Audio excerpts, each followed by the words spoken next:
noches, Bolivia. Sí, tenemos que hablar de elecciones. Con la consulta de nuestro electorado o el país o los votantes, ¿tendrán el panorama claro?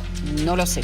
Hoy analistas nos van a ayudar a poder hablar y calificar este ambiente electoral que para muchos es confuso, en medio de desacuerdos políticos, en medio de impugnaciones, en medio de observaciones y además un trabajo intenso que debe desarrollar el Tribunal Supremo Electoral. Se supone que el 6 de junio deberemos conocer a los candidatos que ya estarían en carrera, los aprobados y los que habrían sido parte del análisis del órgano electoral en nuestro país.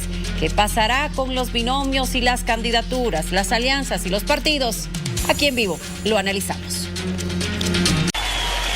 ¿Cómo están? Muy buenas noches, bienvenidos. Una nueva entrega de Aquí en Vivo para ver y analizar lo que está pasando ahora en el país. Ya comenzamos con los bloqueos. Arrancamos una semana nuevamente con movilizaciones y puntos de bloqueo que se han instalado hoy, además movilizaciones en La Paz. Exacto, y además estos bloqueos tienden a empeorar a partir del miércoles, ¿no? Con eso el se prevé. Y por el lado de los choferes también, con anuncios de diferentes movilizaciones, no descartando que puedan asumirlas. Exactamente, a ver, hoy día estaban pidiendo, incluso le han dado plazo de 72 horas al presidente para que de una vez resuelva este problema de el alza del precio, de los precios de los productos de la canasta familiar, el tema de la escasez del combustible.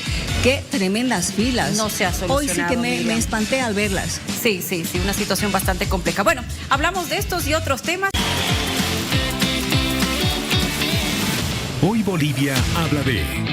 Repasamos a continuación los temas que han marcado agenda en nuestro territorio nacional. Hoy Bolivia habla de marchas contra la crisis, colapso en el centro paceño. Vaya qué jornada en la ciudad de La Paz hoy. 4 sectores hoy se han movilizado por todas las esquinas que circulan a la Plaza Murillo. Fue un día tremendo. Complejo. Hoy Bolivia habla de... A ver, segundo caso de sarampión, la víctima, una joven en Santa Cruz. Nuevamente aquí estamos viendo y estamos observando de que hay irresponsabilidad en los padres de familia por no hacerlos vacunar desde chiquititos. Correcto, porque hay un esquema de vacunación que cumplir y esta vacuna pues está incluida. Hoy Bolivia habla de... Perfilan posible coalición. ¿Será posible? Veremos.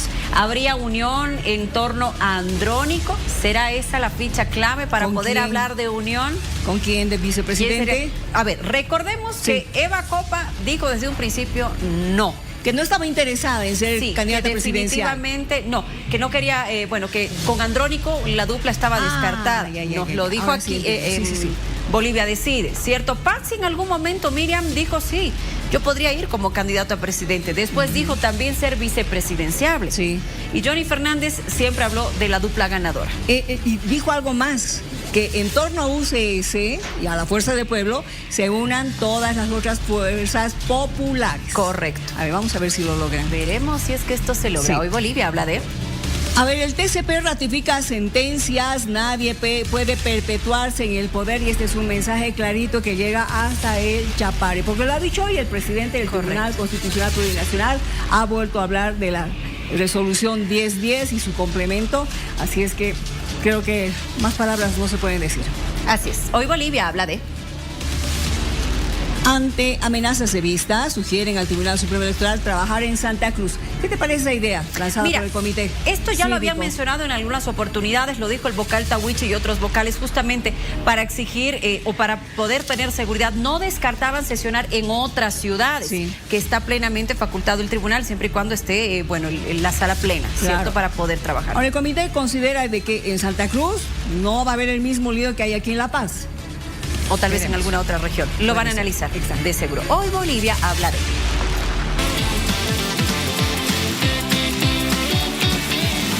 Hoy Bolivia habla de...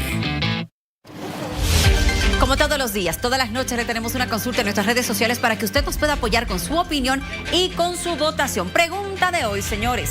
¿Qué tan interesado estás en la política? Ahí quiero escuchar los comentarios.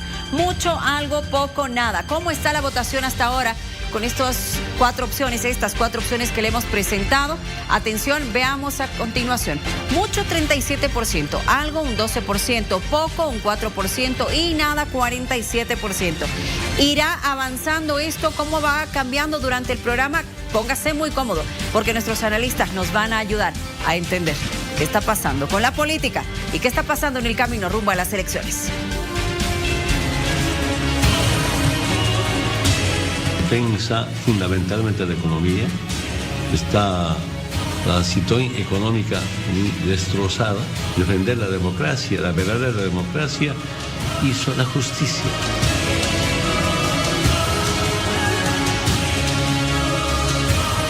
Los hechos de violencia suscitados en los últimos días contra la institución electoral y sus autoridades, los tribunales electorales departamentales no tienen jurisdicción ni competencia alguna para registrar, habilitar o inhabilitar candidaturas para dichas elecciones generales 2025.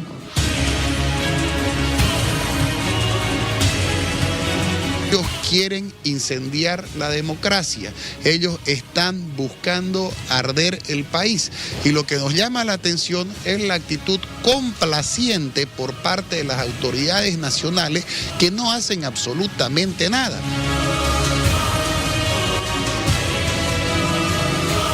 Este es un bloqueo general. ¿Por qué es este bloqueo? Por el hambre.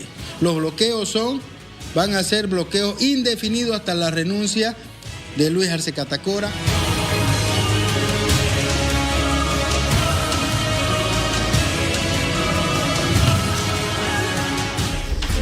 La pregunta es, ¿estarán los candidatos logrando conectar con la población, con los diferentes estratos de edad, con adultos mayores, con personas adultas, con los jóvenes, que tanto hemos hablado de los jóvenes en este último tiempo por la capacidad que tendrán ellos de poder elegir al nuevo presidente? Ayer en Bolivia Decide tuvimos un debate interesantísimo.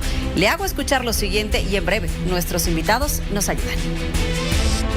Como somos jóvenes, no sé si es que ellos nos van a poder llegar a representar en algún momento, justamente tal vez por la diferencia de edad, pero más allá de eso, sí veo mucho que las posturas de los candidatos es tratar de atraernos por redes sociales, un poco por los trends que hay en TikTok, y la verdad es que creo que como juventud igual les queremos dar el mensaje de que nosotros tenemos un pensamiento crítico, es decir, que no vamos a convencer porque hagas un trend en TikTok, sino por las propuestas que tienes. Es decir, yo como abogada me gustaría escuchar qué propuestas tienes acerca de la justicia. Todos hablan de la economía porque estamos en una crisis económica y todos están porque es un tema que nos afecta a todos y por ende nos interesa.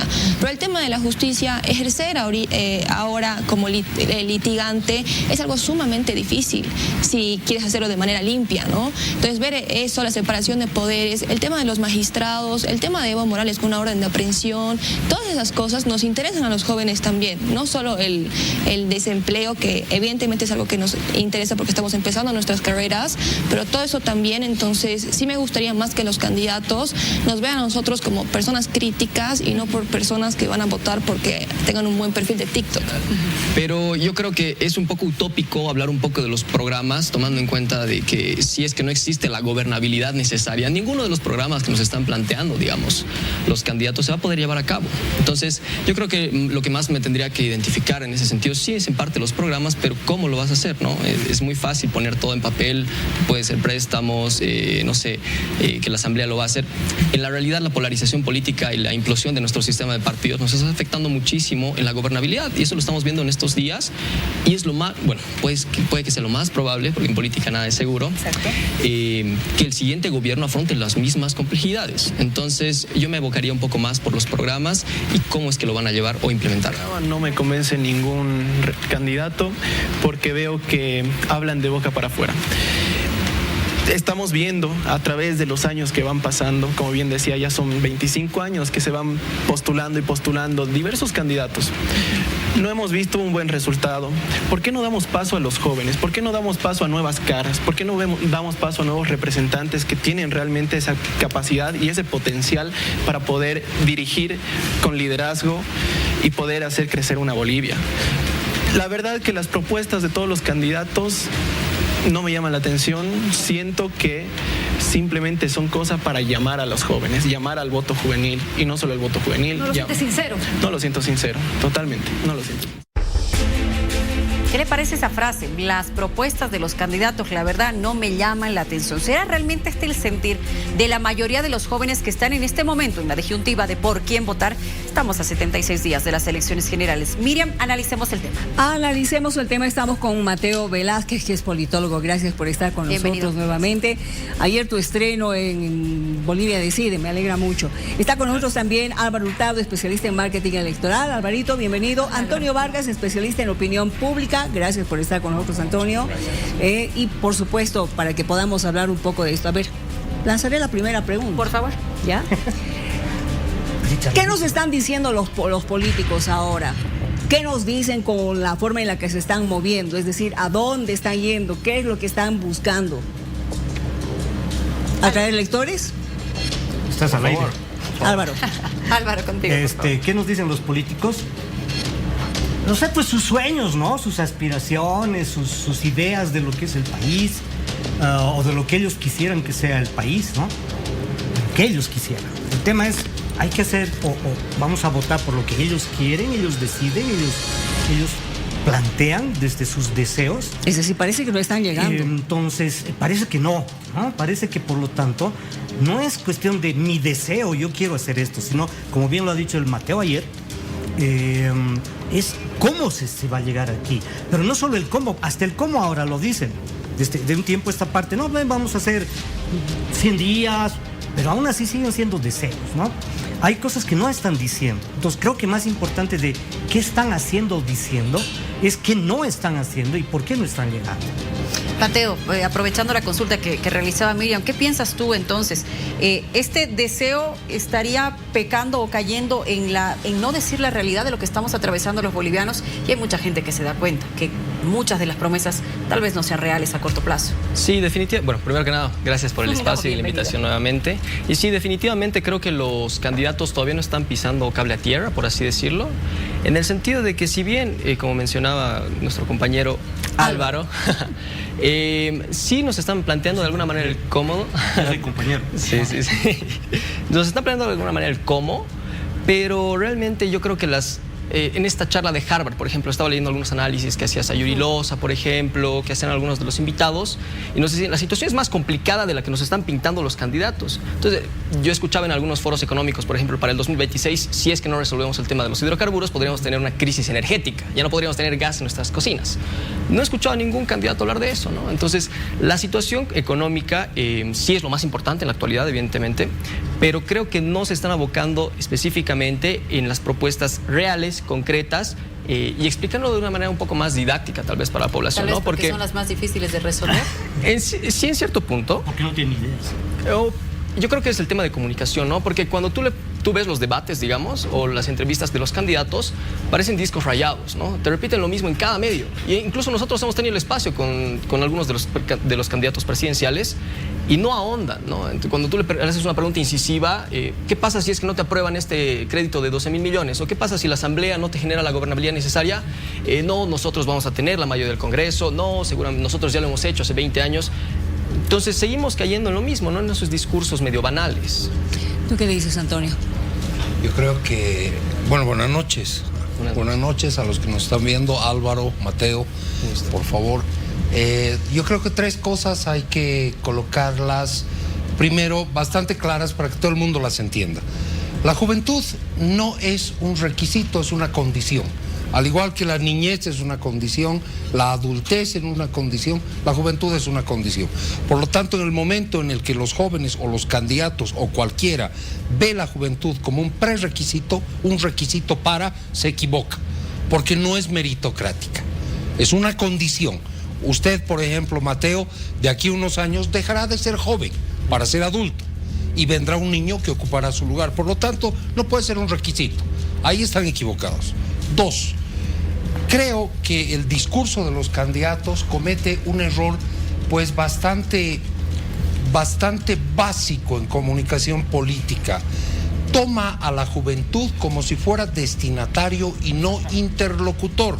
y ese es un grave problema, porque se piensa que el destinatario está ahí solamente para recibir, pero no para intercambiar papeles y además interpretar lo que está diciendo el político y poder proponer a su vez. Ese es el segundo punto que quisiera que lo tengamos claro. Y el tercero, que yo soy docente 24 años en la Universidad Mayor de San Andrés, de opinión pública precisamente, y lo que he visto en este tiempo es una despolitización de la juventud. Y es en este sentido que se extraña, por ejemplo, que la juventud esté más sólidamente formada en educación cívica.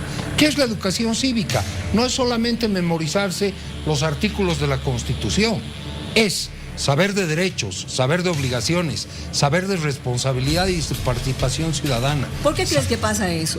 Pasa por lo siguiente, porque poco a poco hemos ido ablandando la formación cívica y sobre todo la participación ciudadana. Creemos que la participación de los jóvenes es convencerlos, como decían acá ya algunos colegas, con argumentos que son sumamente banales para obligarlos a votar por una postura o por la otra, y no es eso. El joven... Permíteme, por favor, perdón. Pero, ¿tú crees que la juventud de la década de los 70 es totalmente distinta a esta juventud de ahora? Completamente. ¿Por qué? Miriam, completamente. Ese ejemplo me gustaría que manejes, por favor. No te olvides que en los 70 yo era joven. Entonces yo tenía una formación política que estaba absolutamente impregnada de lo que es la dictadura, de lo que es la recuperación de la democracia, de lo que es además vivir en un régimen militar. Y cómo era añorar la democracia y cuáles eran los valores que guiaron a toda mi generación. Por lo tanto, evidentemente, esa juventud de los 70s, que ha dado grandes líderes a este país, indudablemente estaba más sólidamente formada en lo que acabo de decir, en educación cívica, que es una materia que desgraciadamente hoy cada vez se da con menor rigurosidad y con menor extensión, y creo que ese es un error en la currícula tanto escolarizada como en la universidad. Aquí está Miguel a la espadita, ¿no? Claro. Yo quisiera una cosita a precisar. Respecto al primer punto, estoy en parcial desacuerdo en el sentido de que si bien es cierto que ser joven no es un requisito, hoy en día los datos te demuestran que el 43% del actual padrón electoral va a decidir, digamos, que está entre los 18 y 35 años, que es la población mayoritaria en las siguientes elecciones, va a emitir su voto por un candidato. Entonces, precisamente los jóvenes estamos de alguna manera esperando la respuesta, porque somos el grupo mayoritario poblacionalmente a nivel electoral, para encontrar esas respuestas, ¿no? Porque al fin y al cabo, como usted mencionaba, es cierto, nosotros hacia adelante vamos a crecer, nosotros hacia adelante también nos vamos a hacer cargo de esta crisis, que no vamos a salir en unos 2 o 3 años, sino es un proceso largo, ¿no? Y algo que es cierto, probablemente sí, yo lo reconozco también como joven, la educación cívica probablemente sí se ha dejado de lado, pero no diría que los jóvenes estamos despolitizados. Sí. La diferencia, digamos, en los 70s, como usted mencionaba, sí, la democracia era una añoranza, perfecto, y yo creo y valoro muchísimo, digamos, esa experiencia que usted nos brinda, ¿no? Porque igual hay un dato bien llamativo, por lo menos a mí me parece muy llamativo, por lo menos el 64% de los jóvenes preferiría un régimen un poco más autoritario, militar. ¿Hoy? Hoy en día. Grave. En Bolivia. Estos datos son de Bolivia. Entonces, es un poco contradictorio. Claro, ese es el tema. ¿Por qué? Es un poco contradictorio en ese sentido, pero yo creo que los jóvenes no están despolitizados. Tal vez si antes la formación política e ideológica era a través de los libros, que considero que todavía debería ser esa la manera. Paréntesis, pero eso será culpa de quién? ¿De los políticos, del cambio en la educación? Del avance del mundo, digamos. Los jóvenes, a través de, digamos, antes, ¿cómo se informaba la gente? A través de la radio. Luego la televisión, como es este medio. Pero ahora los jóvenes se informan a través de TikTok, ¿no? Entonces, si tú generas esos espacios de debate o esos espacios de información verídica y eficaz a través de TikTok, por ejemplo, aunque parezca muy banal, los jóvenes van a empezar a ¿cómo se llama? A informarse un poco también las acciones, Mateo, ¿no? Sin embargo, hay algo bien importante que tiene que ver con esta generación que nace en las redes y para las redes. Yo creo que gran parte del electorado, no solamente la juventud, vive en una burbuja informativa, en una serie de burbujas informativas donde se deleita escuchando el eco de su propia voz. ¿Qué quiere decir esto? Que no tolera una opinión que sea contraria. Pero también al revés, Toño. También al revés, disculpa que... No, sí. Pero también al revés, porque también los viejos no toleran estas nuevas formas de política. Es decir, en tu formación política era ser del partido, tener ideología, tener militancia, tener escuelas, formación, tener educación cívica. Esa era la lógica de esa política de ese tiempo. Hoy son políticos en otro concepto, en otra acción, están metidos. Hace un rato conversábamos, en Bolivia hay como 400 grupos de chicos que están trabajando en chiquitito. O sea, era impensable para un partido político que tenía que controlarlo todo, ¿sí? Entonces, yo también creo que no hay una despolitización en términos actuales, tal vez en los viejos términos. ¿Y qué no se está utilizando, no? Tal vez no se está utilizando el tema de las redes. Las redes son otra cosa también en su manejo formal y en su manejo lógico. Y entonces ahí, en el manejo lógico, es donde las lógicas de las épocas están chocando. Y definitivamente no se están entendiendo. Y por eso no los aceptamos a unos o a otros, ¿no? Las tolerancias. Álvaro, ¿qué te parece ¿qué te parece si introducimos un término, y estoy seguro que Mateo también lo ha de manejar? Bauman decía que la modernidad hoy es líquida. Y lo que estamos viendo justamente con esta disonancia cognitiva entre los candidatos y la juventud es eso. Ellos pretenden un modelo rígido, sólido, inamovible, y lo que quiere la juventud es liquidez, es plasticidad, es movilidad, respecto de una situación que cambia todos los días. Y las redes sociales nos están mostrando eso, cómo de dinámico es el mundo, cómo de dinámica es la política. Y yo creo que eso es lo que no han entendido los candidatos, que hay que cambiar la forma de volver a entablar comunicación con esa juventud. Esa juventud, yo creo que solamente se ha tomado como un porcentaje de un rango etario en donde nada más está buscando su dimensión de votante, pero nos estamos olvidando de las demandas y necesidades de esa juventud. Por ejemplo, empleabilidad. Qué importante para la juventud. Dime, ¿qué joven no quisiera tener un empleo? Y lógicamente en eso hay muchas políticas públicas que se pudieran proponer. Yo estoy de acuerdo con usted de que los candidatos tienen palabras vacías, y por supuesto, claro que sí. Y yo creo que la juventud no nos va a perdonar, y me incluyo dentro de esa generación, si volvemos a inventar la rueda o volvemos a descubrir el café con leche. No debemos hacerlo nuevamente, porque en el debe y en el haber tenemos que reconocer también que en Bolivia, en esta Bolivia que está pasando, que es la administración del MAS, han habido cosas buenas también. Permítame, en breve quiero que hablemos de cómo están trabajando los candidatos en redes sociales. Ahí voy a pedirles un análisis exhaustivo, pero Tufi está con nosotros desde Santa Cruz y también tiene consultas. Tufi, buenas noches. Buenas noches, Luciana, buenas noches, Miriam.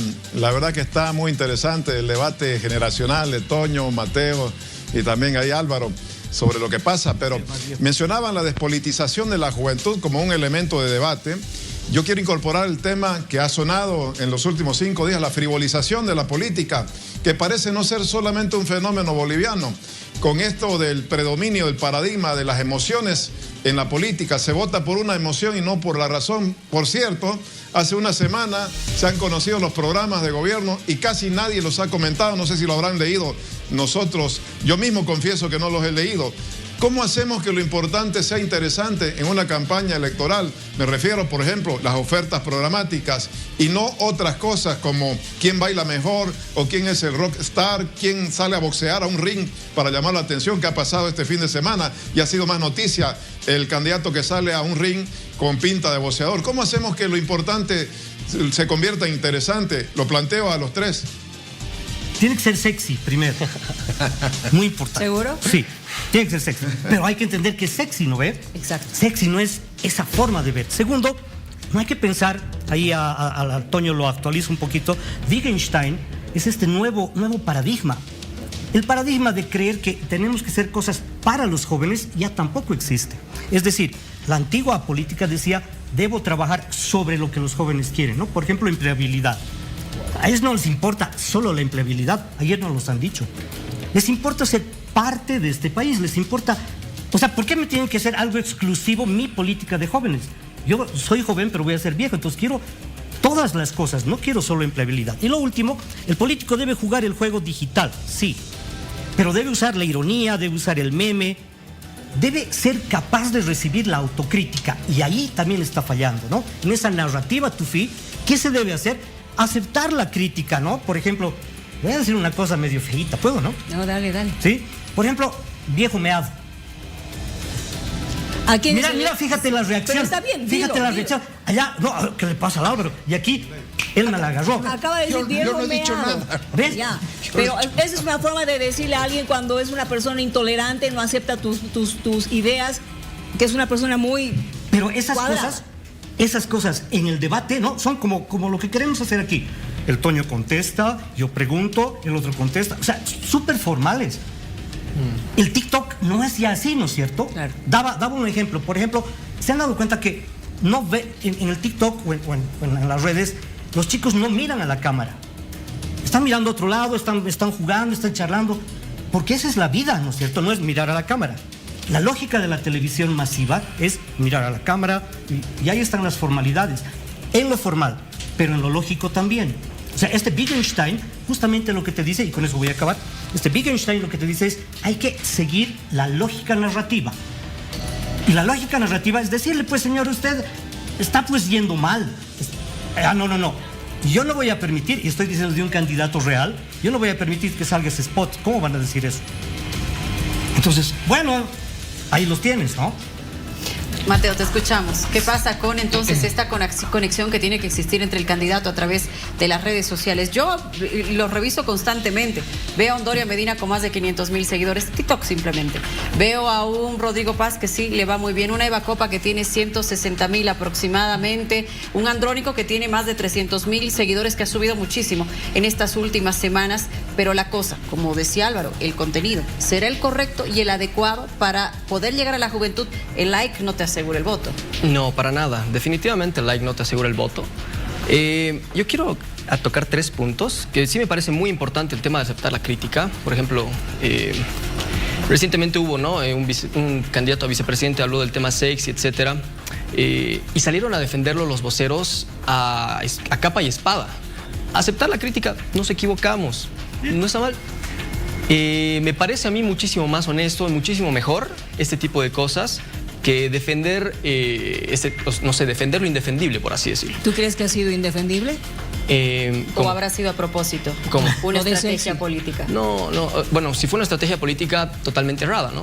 ¿Tú crees? Totalmente errada, sí, definitivamente, por lo menos yo, ¿no? Tal vez llamó la atención. Si la idea era llamar la atención. Y sí va a morir ahí. Claro, o sea, si la idea era llamar la atención para que el personaje crezca, está bien. Pero si es que tú... Bueno, yo soy un joven que me interesa muchísimo la política, pero si yo veo a ese candidato a vicepresidente hablar de este tipo de cosas, siendo que va a ser la segunda autoridad más importante de este país, si es que es elegida, no me va a llamar muchísimo la atención. Efecto boomerang, ¿no? Eso por un lado. Y yo creo que el tema de conectar con los jóvenes, mira, tú mencionabas a Samuel Doria Medina, pero Samuel Doria Medina ha venido trabajando la campaña de TikTok, no necesariamente con sus propuestas desde hace unos 4 años. Desde hace bastante tiempo, pero haciendo bailes, trends, etcétera. Y eso sí le gustaba, ¿no? A la juventud, etcétera, mostrando sus Green Towers, etcétera. Pero es muy difícil que estos candidatos que aparecen cada 5 años, que no generan estos cuadros políticos, que podrían hacerlo de una manera muchísimo más didáctica. Pongo siempre el ejemplo de Sayuri Loza, por ejemplo. Ella siempre hace lives cada domingo de TikTok. ¿Y por qué es importante? Y siempre ando hinchando con el tema de TikTok, por ejemplo, porque ahí tienes interacción directa con el usuario, ¿no? Entonces es como, ahorita si hay gente que puede estar comentando y dice, no, yo tengo una pregunta tal vez para Álvaro o para Antonio, no lo podemos ver, ¿no? En cambio en TikTok sí tenemos esa interacción inmediata y directa. Y yo creo que eso sería importante tenerlo con los candidatos. Que obviamente no les gusta asistir a los espacios en los cuales no son bien recibidos o vitoreados, por así decirlo. Porque no aceptan la crítica. Exactamente. Lo que decía Tufí, un abrazo grande. Tufí es compañero de curso. Tufí, ¿cómo hacer de lo importante e interesante? Yo creo que para eso hay un guión que tiene cada uno de los candidatos, en donde se trata de ver cuáles son las necesidades y demandas de cada uno de los grupos que conforman el electorado. Y es en ese sentido que debe dirigirse, creo, de una manera lo más clara, lo más honesta y lo más transparente posible, para que pueda sintonizar no solamente con la juventud, sino con el electorado. En este mundo tan dinámico de las redes sociales, creo que hace falta aprender mucho de este nuevo lenguaje, aprender mucho de esta narrativa y lógicamente tratar de sacar mejores productos para poder llegar con mucho mayor efecto a esa juventud que está reclamando justamente que se conecte con ella. Bueno, permítame, por favor, vamos a hacer una pequeña dinámica con ustedes. Les voy a poner en esta pantalla las duplas que estarían yendo, porque todavía no está confirmado, ¿verdad? Que estarían yendo rumbo a las elecciones, y les voy a pedir, por favor, muy breve, a cada uno, en cada dupla, una fortaleza y una debilidad. Arranco contigo, por favor, Antonio. Esta dupla, como le decía, todavía no está confirmada, pero ¿qué opina? Pasado y presente. ¿Por qué? Aquí tienes el pasado, ahí tienes el presente, y crea un cierto choque de lógicas en donde el que sale perdiendo indudablemente es Andrónico Rodríguez. Esa es la debilidad. Esa es la debilidad. ¿Y alguna fortaleza? Yo creo que la juventud de Andrónico me parece importante. Bueno, ¿qué opina, por favor, Álvaro? Andrónico tiene un discurso simbólico muy bien manejado, pero heredado del MAS. Esa es su gran debilidad, ¿no? No ha podido generar un discurso y una narrativa nueva. Rígido, busca mostrarse moderno ante la red, pero no puede romper lo tradicional, que es la escuela de donde viene. Por lo tanto, su fortaleza es llegar a las masas con cierta formación, pero al mismo tiempo es la debilidad el no poder controlar ese discurso. Mateo. Sí, definitivamente esta dupla, es un poco contradictorio lo que voy a decir, tal vez, pero sí de alguna manera es oxigenación al sistema de partidos. En 5 años seguramente Samuel Doria Medina, Tuto Quiroga, Manfred Reyes Villa ya no vayan a tener la posibilidad de estar en las elecciones. Entonces sí me parece una oxigenación, porque también que el MAS, digamos, plantea este tipo de renovación política, renovación de actores, no de discurso. Eso es importante diferenciarlo. Eso exige que la oposición política también tenga que empezar a trabajar en nuevos actores. Entonces esa sería de alguna manera la fortaleza, ¿no? Oxigenación del sistema de partidos. ¿Y la debilidad? Respecto a la debilidad, yo creo que justamente de dónde viene, ¿no? El tema del relacionarlo un poco con el MAS es un poco complicado, y por eso también Andrónico Rodríguez ha tratado de buscar su propio camino. Y otra debilidad de este binomio, por ejemplo, es que no he escuchado, por lo menos hasta ahora, una propuesta concreta de cómo salir de esta crisis a nivel económico. Que no han entrado todavía en campaña, ¿no? A ver, a partir de la siguiente, por favor, más breve la explicación, más cortita, para que podamos aumentar y terminar con todos.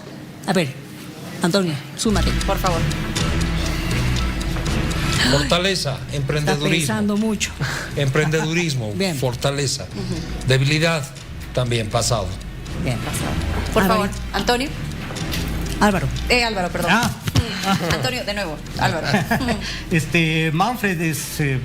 su debilidad es la edad, el no mirar la realidad, ¿no? Y la fortaleza del binomio como tal es, diría, un intento de buscar presencia política para un grupo de gente.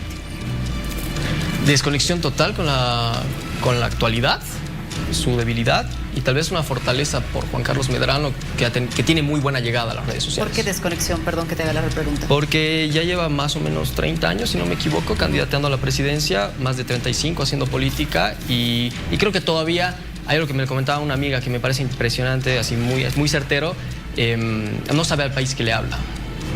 Bien, siguiente dupla, por favor, en pantalla, adelante, veámosla, para que puedan darnos su opinión. Antonio, ahora sí, arrancamos contigo. Samuel Doria Medina, José Luis Lupo. Experiencia, fortaleza, debilidad, pues también pasado. También el pasado. Bien. Álvaro. Fortaleza, mucha relación con la economía y con la planificación, por Lupo, ¿no? Su debilidad es una desconexión de tiempo y espacio. El perfil similar. Yo diría dos cosas. Es capricho y ego. Esa es la debilidad. Lo siento. Mateo. Yo igual diría de alguna manera pasado en las debilidades. Y en las fortalezas sí creo que existe, por lo menos yo no conocía a José Luis Lupo, pero después de escuchar sus entrevistas, etcétera, mucha capacidad. Siguiente dupla, por favor. Vamos a ver la dupla del Movimiento al Socialismo. ¿Qué me dices? ¿Tendrá fortaleza? Me pregunto yo. Debilidad indudablemente pasado. Muy bien. La fortaleza probablemente la capitalización de algo del voto duro del MAS. Te diría que Eduardo del Castillo, su debilidad, la relación inmediata y automática con el actual gobierno. La fortaleza del binomio, probablemente una buena impresión en el lado occidental del país, en el mundo aymara principalmente. La fortaleza, que es, Eduardo del Castillo es joven, nada más, desde mi perspectiva, y su debilidad más grande, improvisación. Yo diría que es improvisación. Veamos la siguiente dupla, por favor, señor director, en pantalla. De todas las que estarían en carrera, la Alianza Libre. Jorge Tuto Quiroga, Juan Pablo Velasco. Te escucho. Experiencia, emprendedurismo, la fortaleza. La debilidad, poca sintonía con el electorado. Sí, yo también totalmente de acuerdo. La fortaleza es ideas interesantes, pero la debilidad es una narrativa y una forma de comunicación que ya no va con el presente. Y la otra debilidad es el equipo que está por detrás, que probablemente haya sacado al sexy, ¿no? Pero no le ha hecho mucho bien. Mateo. Improvisación, y siento que igual en la narrativa que nos están planteando vuelven mucho a los 90s, ¿no? Lo hicimos, es un país nuevo, y sin duda en las fortalezas sí hay que reconocerlo, capacidad. Bien. Siguiente, por favor, siguiente binomio. Morena, Eva Copa y don Jorge Richter. Debilidad, pasado. ¿Pasado? Pasado, debilidad. ¿Por quién? Por ambos, los dos. Y fortaleza, probablemente la sintonía que pudiera tener Eva Copa con parte del electorado en la ciudad del Alto. Aquí los dos morenos, la Eva Juventud, proyección, ya tiene la experiencia en lo que es la Asamblea Legislativa, importante. La debilidad probablemente sea la alianza, ¿no? La alianza donde Richter, para mí, es un discurso hipócrita, muy cambiante, muy poco estable en el discurso. La fortaleza, sí, sin duda, Eva Copa, que representa de alguna manera el surgimiento de los nuevos líderes salteños, que me parece interesante. Sin duda, igual las debilidades, la falta de coherencia y también un poco el pasado. Bueno, siguiente dupla, por favor. Ya no. Ahí está, tantos candidatos, ¿verdad? En esta elección. Por favor, Antonio. Jaime Dun y Edgar Urión. Experiencia, Jaime Dun, experiencia. Debilidad. Una desconexión total con el electorado, sobre todo el vicepresidente. Lo vi moviendo mucho la cabeza. Entonces. No le convence. No le convence. No, bueno, Álvaro. Dun es técnico, tiene buena proyección, creo que su fortaleza es el conocimiento, la habilidad además de conectar con los chicos. Creo que este es el candidato que más conecta con la juventud y que está con unas propuestas un poco outsider, ¿no? Que realmente pueden ser más atractivas. La debilidad es la relación que ha existido, la improvisación, la no claridad, la toma de decisiones a último momento. En todo están tomando decisiones a último momento y eso da un poco de no esperanza, ¿no? Y además la idea esta de un vicepresidente que está, o un candidato a vicepresidente que no tiene mucho conocimiento ni de política ni de lo que hay que hacer, ¿no? Es un negocio para él, por lo menos así se lo ha visto hasta ahora. Mateo. Sí, sin duda, yo creo que la fortaleza principal es la conexión con el electorado a través de las redes sociales. Y sin duda alguna, igual la debilidad que tiene es malos cálculos políticos, improvisación absoluta y falta de seriedad, diría yo. Muy bien. Siguiente, por favor, siguiente binomio. Estamos con el Partido Demócrata Cristiano, Rodrigo Paz, y el capitán Edman Lara. Antonio. La fortaleza es la juventud de ambos, que pudieran representar una opción nueva para el país. La debilidad, yo veo que se trata de un liderazgo sumamente focalizado, regional, no lo veo nacional. No nacional. Yo opino la tibieza de ambos, ¿no? La tibieza en propuestas, en presencia, organización.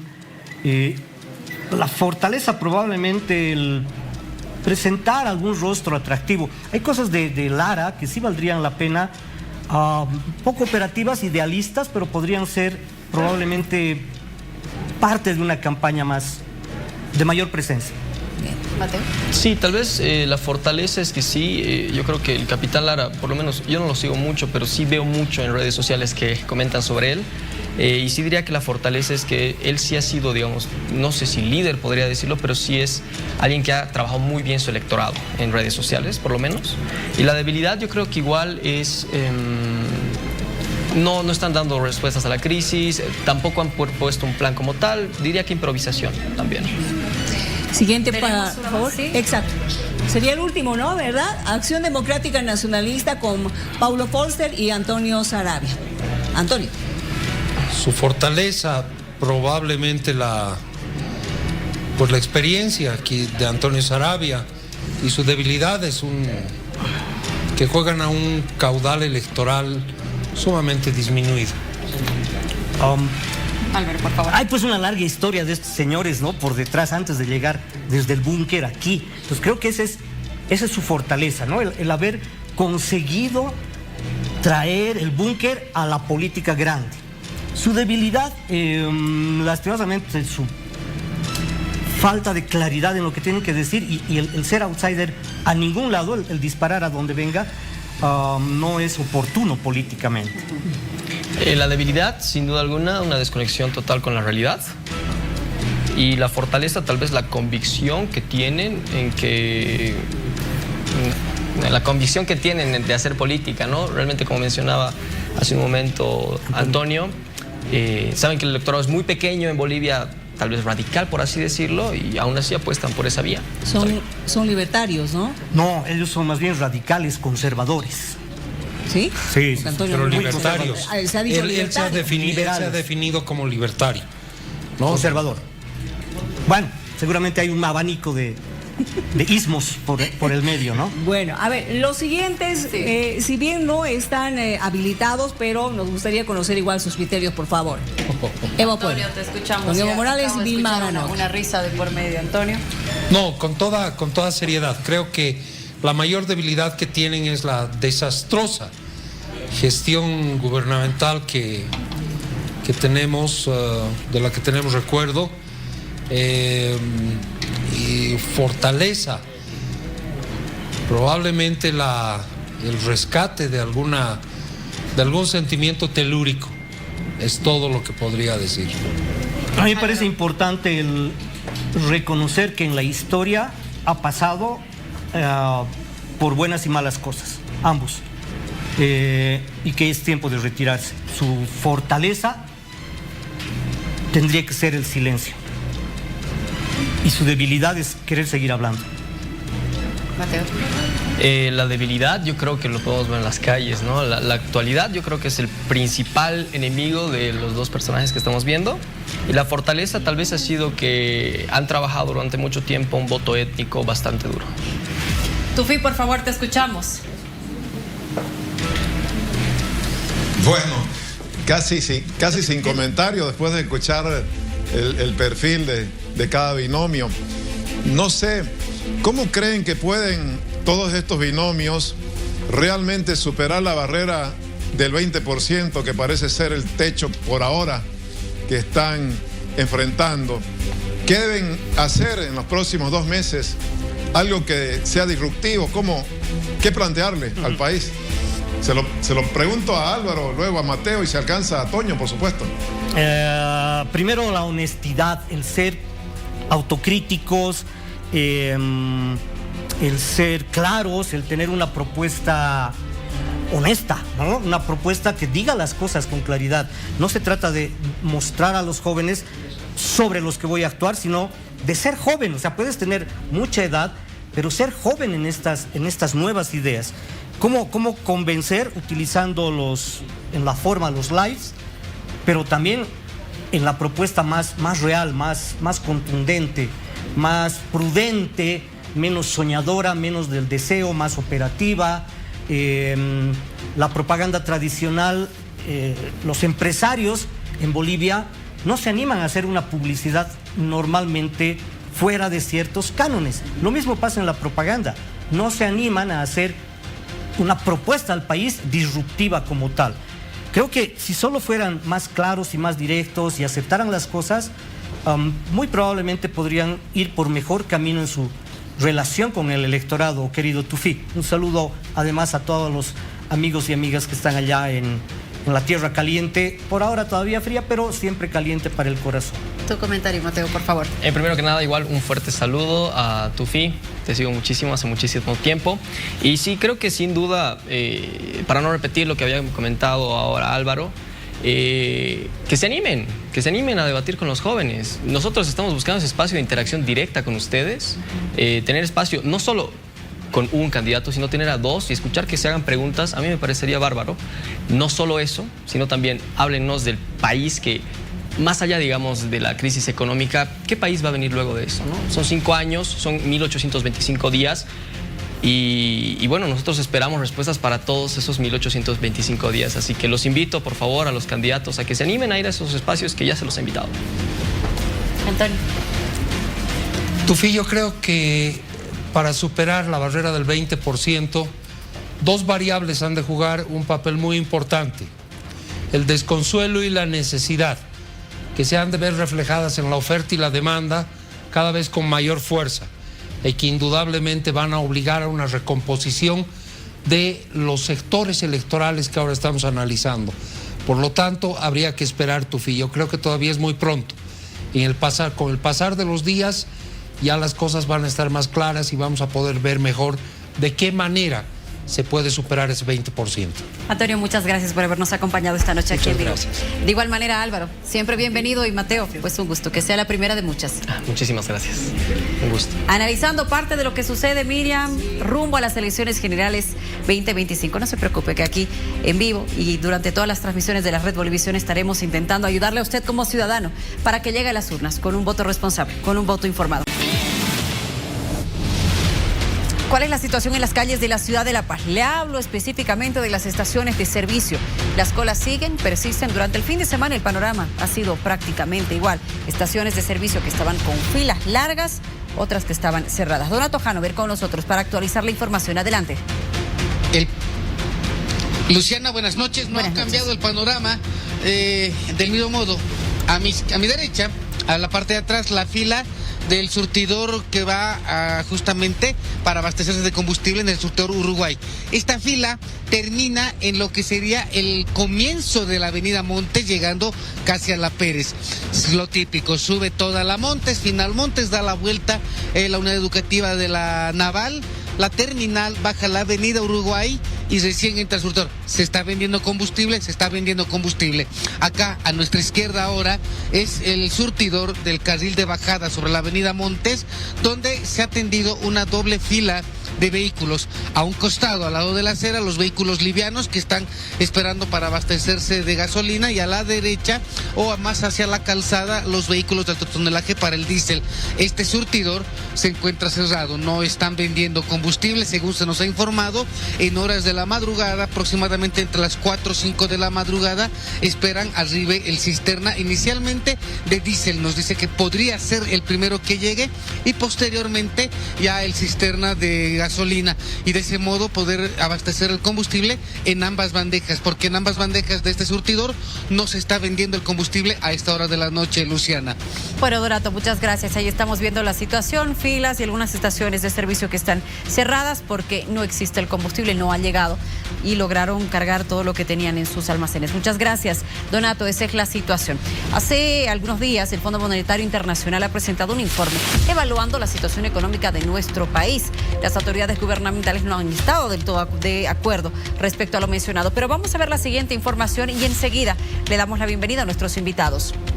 ¿Qué dice el Fondo Monetario Internacional? El informe del FMI, consideraciones: adoptar medidas urgentes para corregir los crecientes desequilibrios fiscales y externos del país. Preocupación por lo que considera una combinación de políticas insostenibles, marcada por un tipo de cambio sobrevaluado y un nivel críticamente bajo de reservas internacionales. Realizar un realimento cambiario acorde a los fundamentos del mercado, avanzar hacia una mayor flexibilidad cambiaria. Esas son las consideraciones. Ahora vamos a ver algunas de las recomendaciones. Reducción gradual de los subsidios a los combustibles, control del gasto público, necesidad de proteger a los sectores vulnerables, fortalecer la supervisión financiera, diversificar las inversiones de los fondos públicos de pensiones. Además, aplicar reformas estructurales que estimulen la productividad y el crecimiento, es decir, eliminar barreras a las exportaciones. Nuestro invitado estaba sintiendo la cabeza, Miriam. Exacto, estamos con don Gonzalo Chávez, analista económico, y a través del Zoom nos acompaña Juan José Bedregal. A ambos, gracias por estar aquí. Buenas noches. Muy buenas noches. A mí me ha llamado mucho la atención, por ejemplo, dentro de estas recomendaciones que habla de consolidar una fiscalización creíble y sostenida a través de la racionalización de la masa social pública. En palabras sencillas, ¿qué significa eso? Que hay que hacer algo con los casi 500,000 empleados públicos que están en el Estado central, que están en los municipios, en las gobernaciones. Básicamente ahí te está diciendo que tienes que hacer una racionalización, pero que no puedes sostener a tanta gente de empleo público. ¿Y ahí estarían médicos, profesores, policías, militares? Absolutamente todos, claro, ahí está todos. Ahora, seguramente habrá que cortar una parte según esta recomendación, pero ese es uno de los problemas del déficit público, ¿no? Pero señala otros que son más complicados el déficit. Obviamente el tema que tiene que ver con los subsidios, con el crédito neto del Banco Central de Bolivia que financia el déficit público del Estado. Es decir, son recomendaciones y análisis que la gente lo está viendo en las calles. Va la ama de casa va al supermercado y de repente o va al mercado, los precios están elevadísimos, se come 15-20% de su salario o ingreso.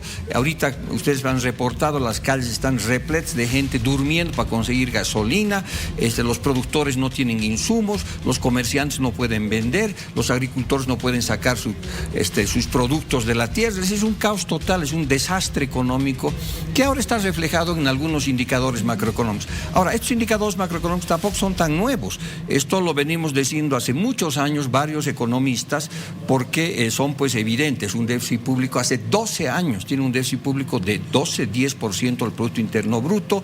Tú tienes problemas del sector externo y lo que hace el Fondo Monetario Internacional, tal vez lo más interesante y novedoso, es mostrarnos que el crecimiento del 2024, que el gobierno todavía no ha mostrado la cifra, habría sido de 1.4%, o sea, bajísimo, y que el crecimiento este año va a ser de 1.1% y que el crecimiento el 2026 va a ser de 0.9%, o sea, crecimientos sumamente bajos, inflación elevadísima que ya la estamos sintiendo. Además, habla de otras cosas que son muy importantes. Te habla del tema de la deuda pública total de Bolivia, que incluye deuda externa, deuda interna y la deuda que le deben las empresas estatales al Banco Central de Bolivia, y que estaría en más de 91%. Entonces, es un retrato dramático de este fracaso de este modelo primario exportador, rentista y comerciante, que no ha podido resolver los problemas y pues se ha estrangulado solo al matar a la gallina de los huevos cero, que era Yacimientos, que te daba 6.600 millones de dólares de exportaciones y ahora te da 1.500. Entonces, no es muy difícil entender que estás tú ante la implosión del modelo económico, que se manifiesta pues de manera dramática en los mercados, en las filas de combustibles, en el sector productivo, es decir, el fracaso del modelo económico que vivimos, ¿no? Juan José, por favor, queremos tu opinión al respecto. Bueno, son muchos los aspectos a los que tenemos que señalar, pero antes que nada, muy buenas noches a toda la audiencia, también a don Gonzalo y a todo el panel que está ahí. Lo primero que tenemos que señalar dentro del informe del Fondo Monetario Internacional es que no son estas las únicas recomendaciones, ¿no? Hay un conjunto. Lo primero, aparte de hablar, por supuesto, del recorte del gasto público, también habla de mejorar la eficiencia de la inversión pública y del gasto corriente. Por otro lado, también se habla de reforzar la inversión en infraestructuras. Y esto tiene un aspecto crucial, porque la inversión pública en infraestructura tiene un efecto multiplicador en el empleo y en la economía interna, a diferencia de la inversión en bienes de capital, que son las plantas de industrialización, que son divisas que salen, ¿no?, para instalar bienes de capital en el suelo nacional. Adicionalmente, también el informe del Fondo Monetario Internacional, en comparación al informe del artículo 4 que fue publicado en el mes de enero, resalta un mayor fortalecimiento de las reservas internacionales. En el informe que se publica en enero en la web del FMI, las reservas que se reportan alcanzaban a 1.100 hasta 1.500 millones de dólares. Hoy en día este informe reconoce unas reservas por hasta 2.200 millones de dólares, reservas internacionales me refiero, lo cual equivale a 3 meses de importaciones. Esto nos muestra que hay un repunte en las reservas internacionales y don Gonzalo sabe bien que el reloj para cualquier estabilización cambiaria son las reservas internacionales. Por lo tanto, no se puede liberalizar el mercado cambiario si no se tiene un nivel suficiente de reservas. Este informe está mostrando que sí hay un repunte en las reservas internacionales y bueno, esto también nos pone el reloj para un eventual ajuste cambiario.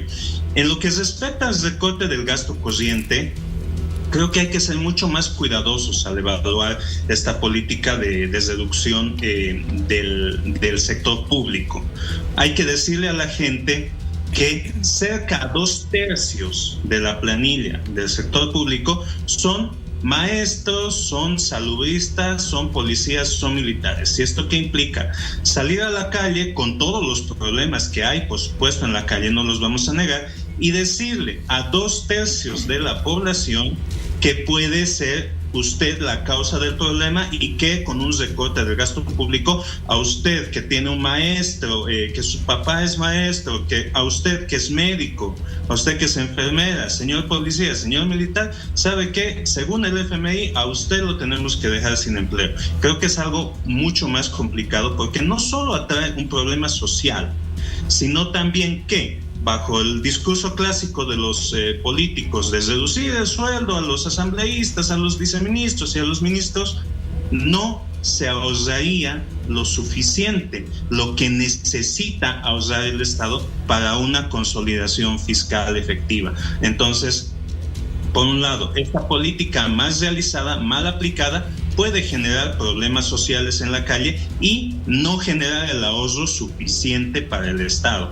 Entonces hay que evaluar. Nadie dice que no debamos recortar el gasto público, pero hay que hacerlo muy cuidadosamente porque si se lo hace mal, como lo digo, se viene un problema social con cualquiera de estos 4 sectores: salud, educación, policía, fuerzas armadas, y te generas un conflicto para no ahorrar lo que necesitas. Entonces hay que ir viendo, por supuesto, otros sectores. La optimización de la inversión pública, más que el discurso politiquero de vender y rematar y cerrar todas las empresas públicas, suena más a buscar la optimización en el funcionamiento, porque no nos olvidemos que todavía con el presupuesto general del Estado 2025, el 40% de los ingresos del sector público proviene de empresas públicas. Por lo tanto, no redunda tanto en cerrar empresas, como están diciendo los políticos en campaña, sino a apuntar a la competitividad y a la eficiencia dentro del sector público. Que eso implica, por un lado, recortar planillas, sí, pero hay que hacerlo con cuidado.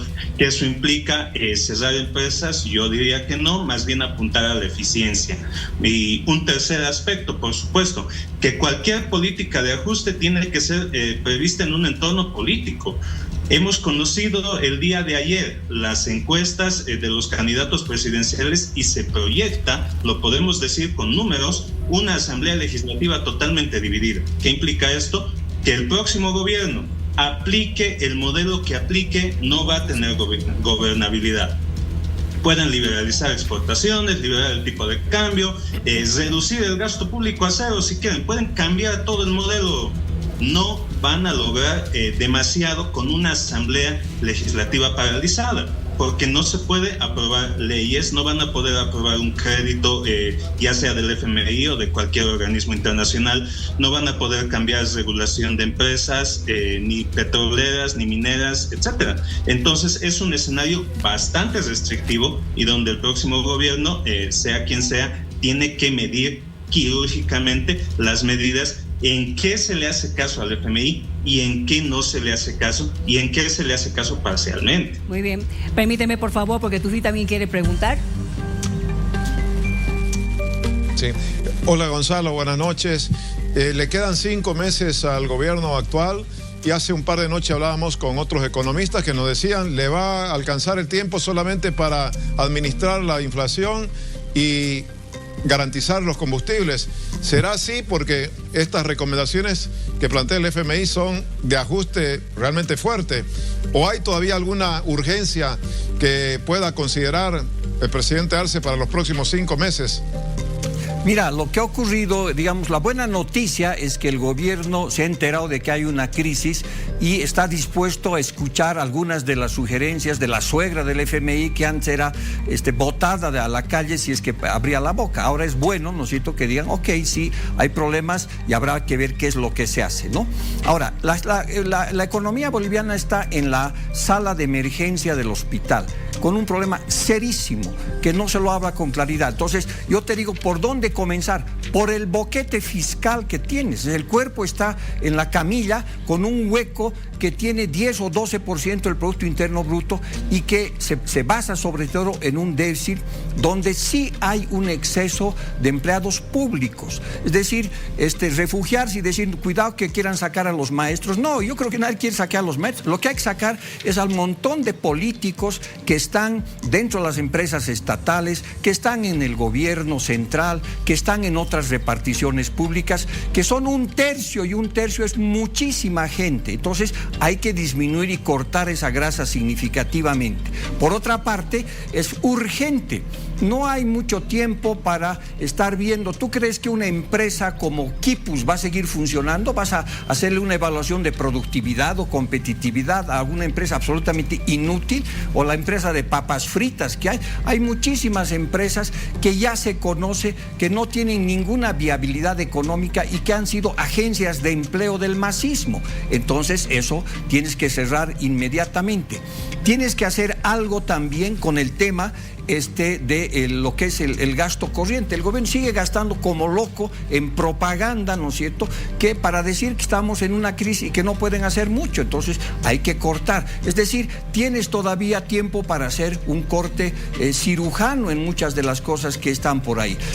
La inversión pública, pues no hay dinero para hacerla, ¿no es cierto?, porque todo este dinero está congelado en gran parte en lo que es la asamblea y por lo tanto ahí tú tienes una restricción tremendamente complicada. Y el tema central aquí se llama subsidio.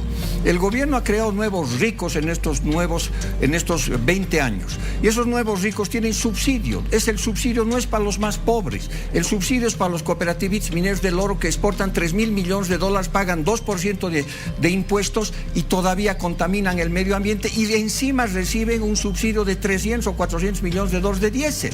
Entonces, eso no puede continuar. Y no puede continuar que también, ¿no es cierto?, los autos de los nuevos ricos que han creado, pues sigan pagando el subsidio cuando el transporte público, las petitas están sufriendo.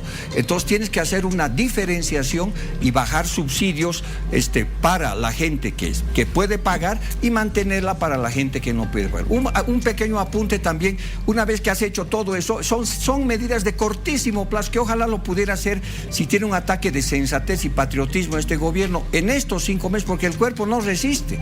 Entonces no va a haber agosto o noviembre si es que no se hacen estas medidas de shock, de cortísimo plazo, que no van a resolver el problema de fondo, simplemente es que el paciente no se muera. El otro elemento tiene que ver que tienes que transmitirle pues sangre financiera, hay que agarrar al paciente y ponerle sangre financiera.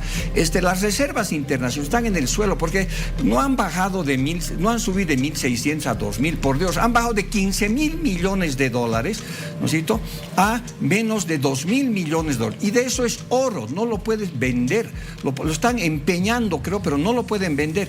Y de dinerito, de cash, de platita, tienen 50, 60 millones de dólares. O sea, no hay manera de que resuelvas esto si no le das una inyección financiera significativamente a la economía. En 5 meses se puede hacer algo. Mira, Bucamarán, que es de Ecuador, igual un gobierno desastroso en términos económicos, hizo la dolarización antes de irse. O de la Rúa estabilizó financieramente seguramente varias variables, pero no tiene tiempo político, no tiene reputación, no tiene credibilidad, y lo último que has estado viendo han sido parches de política económica, es mentolatum pal cáncer, y no atacan lo más importante. Es ese enorme déficit público por donde se está cayendo buena parte, ¿no es cierto?, de los ingresos de Bolivia, y eso es responsable, pues, de haberse metido un tiro, ¿no es cierto?, en el pie, que es haber matado a la gallina de los huevos de oro, que les daba 6.500 millones de ingresos y que por talento propio lo han bajado a 1.500 millones de dólares, ¿no? Juan José, ¿quiere responder? Juan José. Juan José, ¿me escuchas? Juan José. Juan José, te escuchamos. Hola, ¿me escuchan? Sí, te escuchamos. ¿Quieres responderle a Gonzalo Chávez? Sí, gracias. Lo principal que me parece escuchar es más a un político en campaña que a un técnico hablando de economía. Es curioso porque lo primero que hacemos los economistas para decidir qué empresa se cierra y qué empresa no, es un análisis técnico. Y lo que se hace es decir, todos sabemos que esto no funciona. Momento. Los economistas, los financieros tenemos herramientas, y eso es, por supuesto, hacer el análisis del flujo de caja, de los ingresos, del horizonte de proyecto, y hay que ver, por supuesto, herramientas para optimizar el funcionamiento de una empresa, ¿no? Por otro lado, lo mismo se juega con las comparaciones de las reservas internacionales. Se dice alegremente, hemos bajado de 15.000 a menos de 2.000. Señores, estamos por encima de 2.000, no por debajo de 2.000. Y la comparación se hace desde el punto más bajo. Eso lo sabe cualquier economista. Por lo tanto, está bien hacer campaña. No decimos que no, pero no sacrificaremos por eso el rigor técnico. En los hechos hay un repunte de las reservas, y esto lo permite ¿qué? La ley de compra de oro, la ley de financiamiento de las reservas internacionales. Por lo tanto, no estamos diciendo que no se tenga que hacer un ajuste cambiario, sino que este ajuste está dictado por el nivel óptimo de reservas. ¿Qué pasa si mañana a alguien se le ocurre en el Ministerio de Economía, escuchando a don Gonzalo decir, eliminamos la subvención, que la gasolina cueste 10 bolivianos y el dólar cueste 12? Se nos va al garete todo.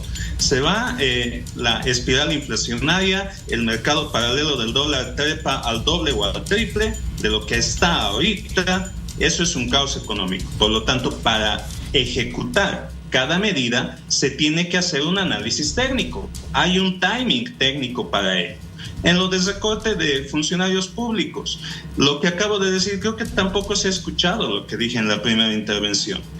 Cuando haces el recorte del gasto público, te enfrentas a un coste social muy alto y tienes que verificar y tienes que hacer un análisis de sensibilidad para ver si despidiendo a tantas personas o reduciendo en tanto el salario de los funcionarios públicos vas a ahorrar un monto suficiente que permita compensar el caos del desbarajuste a nivel social.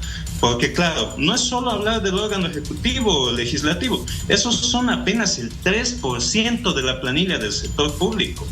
El resto, que no es salud, educación, policía y fuerzas armadas, está en el nivel descentralizado. ¿Y cómo haces tú, como gobierno central, para decirle a la gobernación del Beni, al alcalde de Mocomoco, o al alcalde de Baures, o al alcalde de Tarija, reduzca en 1/3 a su personal del sector público? Por ley de autonomías no se lo puede hacer. Por lo tanto, está bien tomar las recomendaciones del FMI. Está bien incluso ponernos en campaña. Hágalo, don Gonzalo, no está mal. Pero no sacrificaremos en el camino el análisis técnico y también la normativa, porque ahí está una enorme rigidez para el gasto público, que es la ley marco de autonomías. Gracias, José. ¿Está en campaña, Gonzalo? En campaña no sé, yo quiero ser cónsul en Río de Janeiro, porque no tengo campaña de nada, ¿no? No. Ahora, hacemos política pues todos los días, ¿no? Es decir, cuando hablamos de economía, hacemos política. Entonces, o Juan José hace galletitas técnicas. No, usted está haciendo política, está defendiendo al gobierno con argumentos de orden económico y de político. Por lo tanto, y además, en su primera locución lo ha dicho muy bien, todo esto pasa por gobernabilidad en la Asamblea y por lo tanto eso es un contexto político, ¿no es cierto? Y muchos de las recomendaciones que hace el fondo, y creo que hay que ir más profundamente en muchas otras cosas, pues lo hacemos los economistas haciendo política, porque eso es lo que hacemos, y no tenemos vergüenza de eso, no es política partidaria, tienen que profundizarse. Creo que, por ejemplo, en el caso del tipo de cambio, lo que hay que hacer es volver a un tipo de cambio flexible, ¿no es cierto?, con flotación sucia como había el bolsín. Fue un gran desastre, una equivocación atroz haber hecho el tipo de cambio fijo con la intención de subsidiar importaciones baratas, y ahí están los resultados, ¿no es cierto?, los resultados de un colapso que nadie encuentra dólares para absolutamente nada. Entonces, la economía boliviana pues está por entrar a terapia intensiva. Y les debo decir que si el gobierno no hace nada, si no hace política, por el amor de Dios, es decir, ya no va a estar en terapia intensiva, va a estar ya obviamente en la morgue, y en la morgue ya no hay el corte suave, hay el corte carnicero, porque tienes que resolver, ¿no es cierto?, los problemas del desastre de este modelo económico que el propio gobierno ha cometido. Es decir, ha dejado al país sin reservas internacionales prácticamente, porque de las que hay, ¿no es cierto?, es el oro que ha subido de precio. El oro estaba en alrededor de $2,000 millones y ahora, el oro estaba a $2,000 la onza Troy y ahora está a 3,000. Entonces las reservas suben, ¿no es cierto? Eso es elemental, pero en términos de cash no tienen nada. Por eso no hay pues diésel, porque no pueden pagar, porque tienen deuda. Entonces, por eso hay estas filas enormes. Hay una enorme escasez de dólares. ¿Por qué? Porque lamentablemente pues el gobierno no apunta al problema central. Ahora, refugiarse para cuidar a los municipios, a las cosas, no es entender la gravedad del problema. No se quiere cortar solamente, digamos, a los maestros o a los médicos. Se debe cortar, ¿no es cierto?, a la montón de gente que está haciendo propaganda en el gobierno. Hay que sacar a esa gente en los ministerios que está rebalsando por todo lado. Las empresas públicas ya se han hecho estudios que son un fracaso. O sea, vean litio, por el amor de Dios. Litio, así se han tirado $1,000 millones del Banco Central de Bolivia y no producen nada de litio. Han hecho 64 piscinas y no funcionan más que 11. Y no funciona. Y ese es uno de los proyectos más grandes que hay. Han hecho una fábrica de azúcar donde no hay el insumo, no hay la caña de azúcar para hacer azúcar, ¿no es cierto? Se han tomado y hacen urea cuando no hay gas, ¿no es cierto?, cuando el gas funciona con eso. Entonces, todo esto muestra pues el descalabro, la incompetencia, el despilfarro que ha habido de este modelo económico que quiere vestirse de técnico, pero fue absolutamente político. Y ahí están. O sea, nosotros no tenemos que inventarnos ni refugiarnos solamente en los números del Fondo Monetario Internacional. Hay que ir a decirle a la señora que compra, ¿no es cierto?, todos los días, cada vez menos, porque la inflación está en 15, en 20%. Hay que decirle a la persona que ahorita probablemente nos está viendo en un automóvil o en un camión que está hace 10 horas esperando por 10 y decirle, no, hay que ver el tema técnico, cuidado. No, señor, esa persona está fregada. O vaya a hablarle pues al productor que se le está pudriendo su producción en la tierra porque no tiene diésel para su tractor. O dígale al importador que no tiene dólares para traer cosas de afuera. Ese es el colapso de este modelo económico primario exportador rentista que ahora se da cuenta que el Fondo Monetario Internacional tenía algunas ideas buenas, ¿no? Muy bien. A ver, en un minuto les voy a pedir a los dos, en un minuto, así, clavado, cronometrado. La última consulta para ti, Juan José, ya que has hablado acerca de que las reservas han aumentado un poco. ¿Tú crees que es el tiempo preciso, oportuno, como para hacer un ajuste al tipo de cambio? ¿O todavía hay que esperar? Tengo que usar dos términos que ha dicho don Gonzalo Chávez. Uno, para aplicar la flotación sucia necesitamos tener un nivel de reservas superior a $5,000 millones y no estamos para eso. Y no lo he aprendido ese número haciendo galletitas, lo he aprendido leyendo papers, don Gonzalo, porque los economistas escribimos papers. En segundo lugar, la montón de funcionarios que hacen propaganda que tanto le disgustan a don Gonzalo solamente son el 3% del presupuesto público. Hay que ir un poquito más allá del cliché político. No estamos ahorita para defender un tipo de cambio en flotación sucia y por lo tanto toca ver todas las medidas para fortalecer el nivel de reservas y recién optar por el ajuste cambiario. Mientras tanto, no es lógico ni política ni técnicamente. Y pueden cambiar el modelo, los reitero esto, pueden cambiar el modelo para diciembre, para enero de este año, igual no van a funcionar las cosas porque el problema está anclado en la poca gobernabilidad. Y eso no es hacer política, eso es simplemente leer al último premio Nobel de Economía, que nos explica ese tema desde la escuela neoinstitucionalista. Muchísimas gracias, don Gonzalo. Un minuto. Sí, sobre el tipo de cambio, es decir, en los papers el tipo de cambio estará fijo. A ver, ni la cara de Dios, ni un tipo de cambio a 6.96 la gente ve hace muchos años. El tipo de cambio está en 15, 16. Esa es la realidad. O sea, ¿de qué me están hablando? Que no hay que hacer ajustes. Ya lo ha hecho el mercado y el impacto es desastroso y está totalmente desorganizada la economía. O sea, ¿dónde el tipo de cambio está fijo y que hay que ver y hay que juntar reservas para que se cambie? El mercado ya lo ha cambiado en este instante. A ver, anda a conseguir a 6.96 dólares, no lo vas a hacer, ¿no es cierto? Ahora, estamos entrando en una situación tan dramática en el tema fiscal que cada puchito cuenta, 3% en una situación dramática que hay que cortar ese 3%, porque tienes que juntar pedacitos de este caos económico que han creado, ¿no es cierto? Entonces, las medidas de ajuste van a ser dolorosas, ¿no es cierto? Y eso lamentablemente va a ser así. Ahora, sería sensato y patriótico que el gobierno, en vez de colocar parchecitos, pues intente encaminar la economía para que el gobierno que venga, el próximo, no tenga que enfrentarse a un montón de esqueletos que va a haber en los armarios, en problemas fiscales, en problemas monetarios, en problemas de comercio exterior, es decir, en temas de corrupción y demás cosas. Pero no creo que eso ocurra porque ahora el gobierno ha decidido refugiarse haciendo galletitas técnicas y no, necesito, haciendo política cuando lo ha hecho 20 años. Gracias, Gonzalo, por habernos acompañado. De igual manera, Juan José, muchas gracias por este debate y este análisis económico luego de conocer estos resultados por parte del informe del Fondo Monetario Internacional. Hacemos una pausa, quédese con nosotros que en breve hablaremos de la esfera de Buga. Sí, hay novedades dentro de las investigaciones, quédese con nosotros.